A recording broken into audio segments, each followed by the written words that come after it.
Jadi probiotik bisa menjaga pencernaan kita tetap sehat, maka kulit pun juga jadi lebih sehat. Dan yang penting jangan saling membuli, karena aku udah ngerasain sendiri zaman dulu aku sekolah, aku SMP itu aku dibully karena aku jerawatan parah.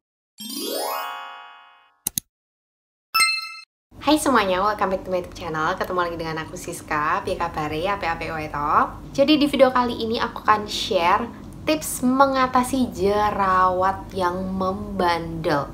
Mungkin masih banyak yang mengira kalau jerawat itu hanya disebabkan oleh tidak cocok sama skincare. Atau kadang udah pakai skincare macam-macam tapi tetap aja jerawatan, tetap aja breakout. Jadi tampaknya memang kulit yang kelihatan bermasalah. Makanya kita tuh langsung buru-buru menetapkan bahwa itu gara-gara nggak cocok skincare. Pokoknya segala sesuatu yang berhubungan dengan skincare. Padahal bisa jadi pemicu utamanya itu adalah dari dalam tubuh kita, dari apa yang kita konsumsi guys, dan berhubungan dengan pencernaan kita. Jadi kita perlu tahu apa aja sih pemicu dari dalam tadi yang menyebabkan kulit kita itu terus-terusan mengalami inflamasi. Yang mungkin banyak orang belum tahu, dan yang aku bahas di sini itu udah terbukti sendiri di aku ya, di pengalaman aku. Jadi aku akan mulai dari penyebabnya dulu, lalu nanti akan masuk ke tipsnya. Nomor satu adalah terlalu sering makan makanan atau minum minuman yang gulanya tinggi, yang manis-manis. Kalian wajib tahu bahwa yang manis-manis, yang kadar gulanya tinggi, jika dikonsumsi secara berlebihan bisa mempercepat pertumbuhan jamur dan juga bakteri jahat di dalam tubuh kita. Jika tidak dikontrol, itu nggak cuman menyebabkan penyakit seperti diabetes, tapi ternyata juga bisa muncul yang namanya inflamasi di kulit, yaitu jerawat. Bisa pada wajah, bisa pada punggung dan anggota tubuh kita yang lain. Nomor 2, kurang serat dari buah dan juga sayur. Padahal yang namanya serat ini bagus banget untuk membantu pertumbuhan bakteri baik. Dan semakin banyak bakteri baik, maka bakteri jahat ini jadi nggak bisa berkembang. Penyebab nomor 3 adalah penggunaan pil KB. Jadi untuk teman-teman yang sudah menikah dan mungkin mengkonsumsi yang namanya pil KB, bisa jadi hormonnya ini terpengaruh dan bisa rentan menimbulkan jerawat. Jadi kalau udah berhubungan dengan pil KB tadi, bisa dikonsultasikan ke dokter kandungan. Nomor 4, nomor 4 ini bener-bener sangat aku rasakan. Adalah stres. Level stres yang tinggi itu sangat bisa menyebabkan kulit kita jadi rentan berjerawat. Kok bisa sih stres terus muncul jerawat? Karena stres itu bisa meningkatkan produksi minyak di kulit kita itu jadi tidak terkontrol. Kayak merangsang kelenjar minyak itu jadi memproduksi minyak secara terus-menerus dan berlebihan. Terus juga di kulit kita yang udah minyaknya numpuk-numpuk, kita nggak pernah atau males membersihkan muka, itu tambah lagi muncul bakteri-bakteri yang penyebab jerawat tadi di kulit kita. Jadi kenapa saat PMS nih rentan banget wajah kita itu gampang berjerawat?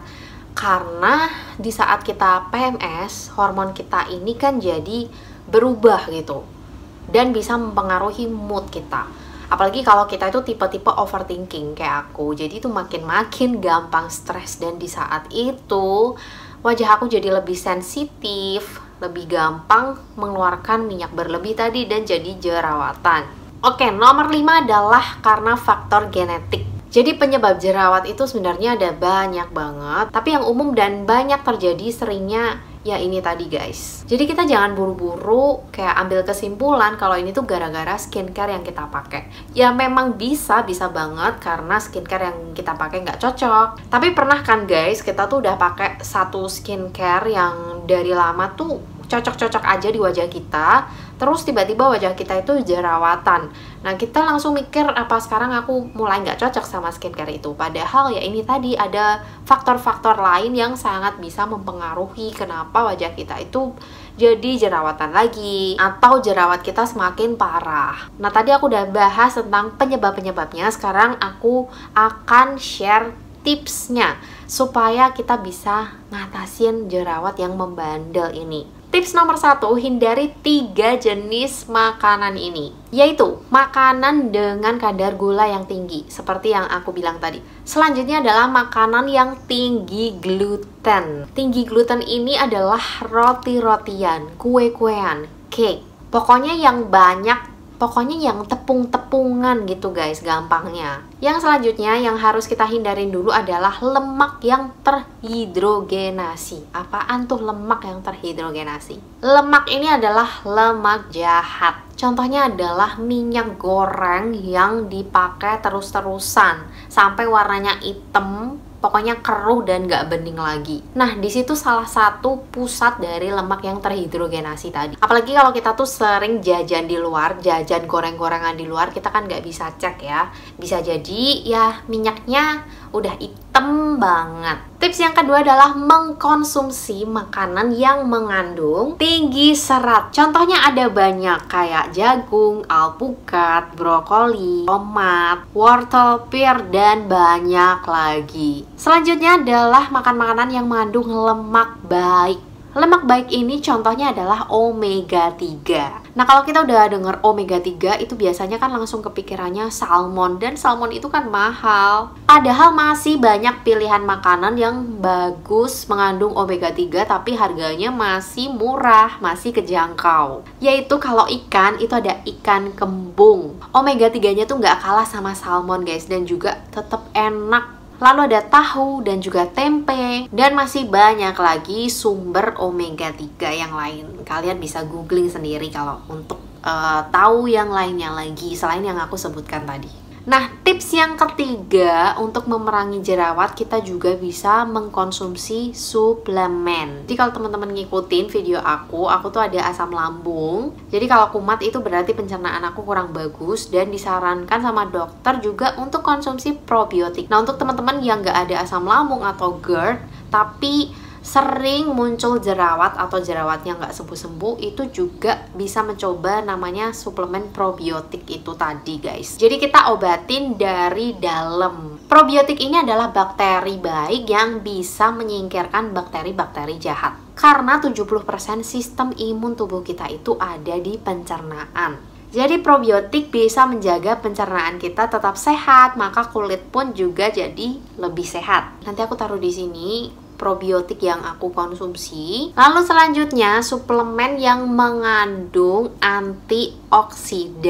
Nah, kita bisa dapatkan manfaat antioksidan ini di dalam vitamin C atau vitamin E. Karena aku sendiri ada GERD tadi, ada asam lambung, jadi aku biasanya pilih vitamin C yang memang udah disesuaikan untuk orang-orang yang punya masalah lambung. Jadi yang non-acidic, aku konsumsi ester C. Terus vitamin E ini juga bagus banget untuk masalah kulit karena mengandung antioksidan tadi. Jadi antioksidan ini memiliki fungsi utama yaitu melawan radikal bebas.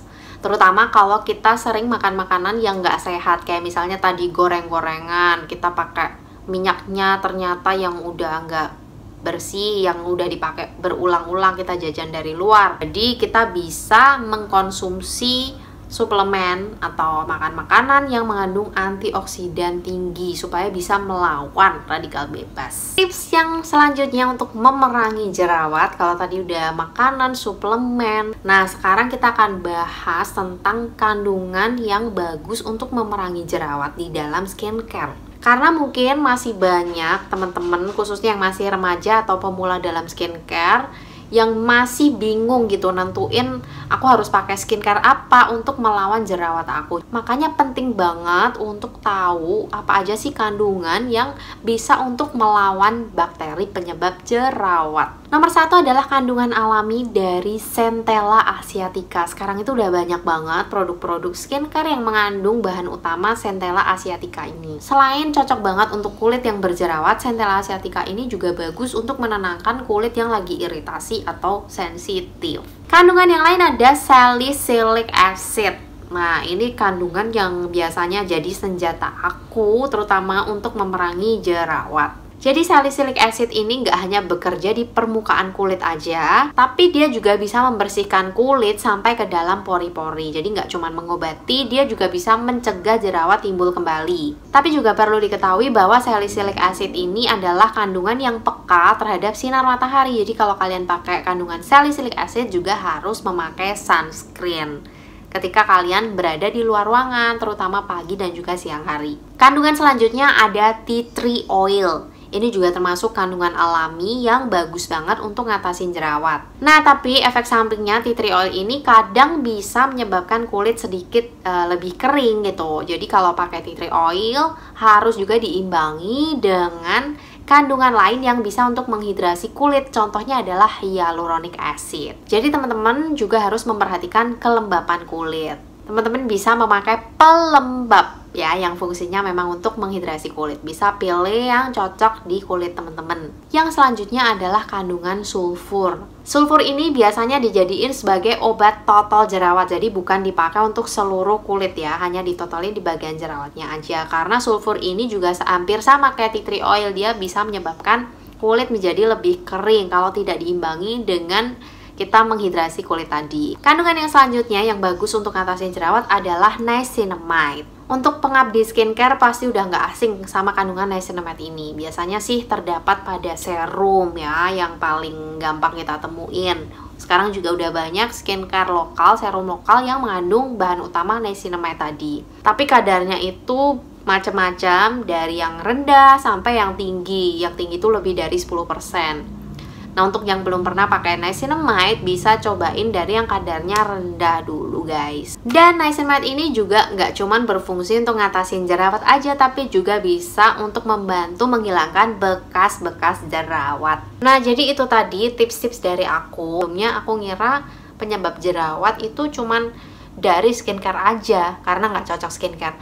Padahal, tapi kadang aku lupa membenahi pola hidup aku. Terus aku juga kurang bisa mengelola stres aku guys. Jadi yes, menggunakan skincare yang tepat untuk kulit kita itu penting banget juga. Tapi ya itu tadi, kita nggak bisa mengkesampingkan masalah dari faktor-faktor dari dalam. Jadi udah banyak banget pejuang acne yang membuktikan bahwa dengan pola makan yang benar, pola makan yang sehat itu juga bisa menyembuhkan jerawat. Dan nggak perlu malu juga kalau kita punya jerawat guys.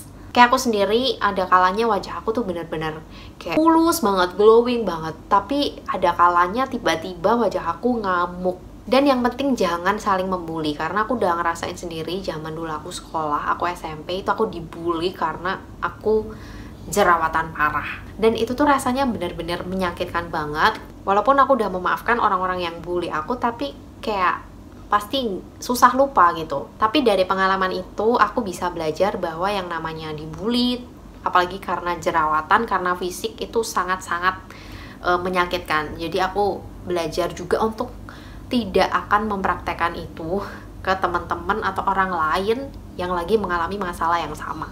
Oke, jadi sekian video aku hari ini. Untuk teman-teman pejuang jerawat, semangat ya. Dan kalau udah mencoba banyak cara memakai skincare ini itu, dan banyak banget tapi belum nemu yang cocok, udah benerin pola makan juga, pola hidup. Mungkin yang lebih susah memang pola stres tadi. Teman-teman jangan ragu untuk periksa ke dokter spesialis kulit. Oke, semoga membantu videonya. Jangan lupa sekali lagi untuk like, terus juga komen, share, subscribe, dan setelah subscribe nyalain lonceng notifikasinya supaya nggak ketinggalan video-video aku yang terbaru lainnya. Oke guys, thank you so much for watching and see you on my next video. Bye-bye.